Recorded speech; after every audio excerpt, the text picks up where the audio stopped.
Mahiroi amatina sikpada leikidre. Khurai Chingangbam Laikai Tinsitrota Leiba Kangabam Robindro amadi Kangabam Ongbi Amusna Devi gi masanupa Kangabam Henthoiba Ascrup Typhus na maram oiraga rimsta ngarang laikannaba ngamdana leikidre. Mahak Tinsit Chingkhongda leiba Mega School da hojik class 9 tamliba mahiroini. Numit kharanigi mamangda school da tin amana chiklakpadagi masa nungairaktabadagi tha asigi kulhumdoida RIMS ki ICU bed number 22 da thamlakibani.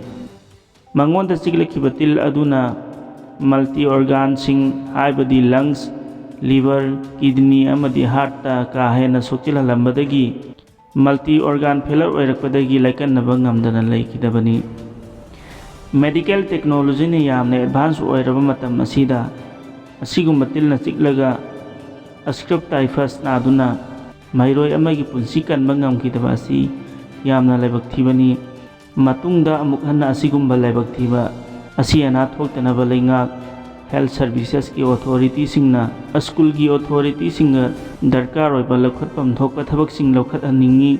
Mahakna manung matam chadana leikidaba asi Kangabam sagai khaktagi natana laikai asigisu asoba mangjaba amani haina Kangabam Sagai Development Committee na phongdorakli.